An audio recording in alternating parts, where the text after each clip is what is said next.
As you know, the Republican Party has always prided itself in looking out for the freedom of people, the freedom to exercise their rights, etc. And we all know it has always been a bunch of bunk, but I have yet to see it expressed the way that a former Republican, now host on MSNBC, Nicolle Wallace, listen to how she talks about who they really are now and how Dr. Eddie Glaude expands on it, and then we'll take it on the other side. Eddie, to build on some of that, the Republican Party's move away from anything resembling autonomy and freedom is the most underreported and potentially politically dramatic story of the last 5 years, right? To become a party that says out loud, they want to be right there in the OBGYN office with you. That was Republican senatorial candidate Dr. Oz. DeSantis, they want to be right there in the pediatrician's office with you as you grapple with whatever medical decisions your trans son or daughter is making. They want to be inside the gynecologist's office, inside the pediatrician's office. They don't want to be inside the school while children are under their desks because they're in their third active shooter drill of the semester. They are done. They are done approximating anything resembling freedom.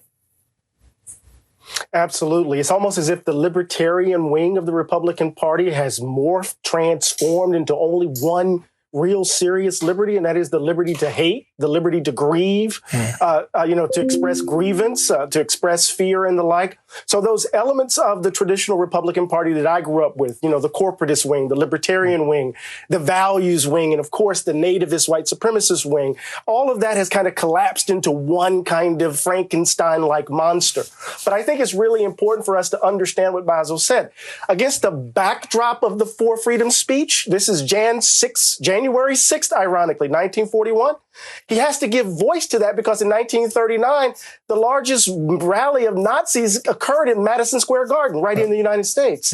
He has to give that speech against the threat that Hitler and Nazism represented, against the threat, the attack against labor, the attack against women. In other words, the freedoms that the Republican Party is articulating today, the freedom to control, the freedom to censor, the freedom to exploit, the freedom to menace, that aspect of America has always been its underbelly.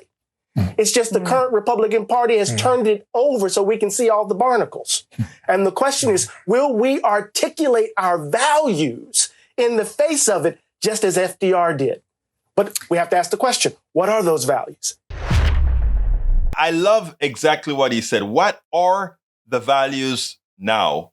What are the values of the Republican Party that they speak about? What are the values of those who continue to follow a party that is inflicting this much harm on so many of its people? And I mean, this is off the subject, but we go into the debate.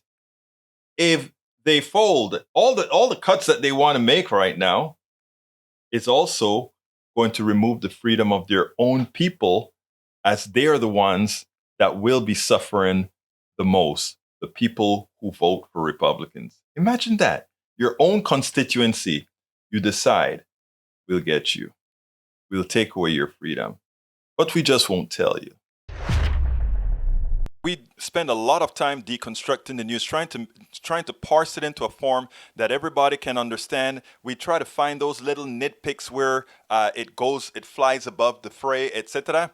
If you really like these videos that we do, I want to ask a big favor. Please go ahead. Number 1, subscribe to our channel. And number 2, please join if you can. Thank you so kindly for watching. Keep watching. Please remember to share. We must populate the entire internet with our progressive message, a message that we know is what most Americans say that they want. So help us, please join.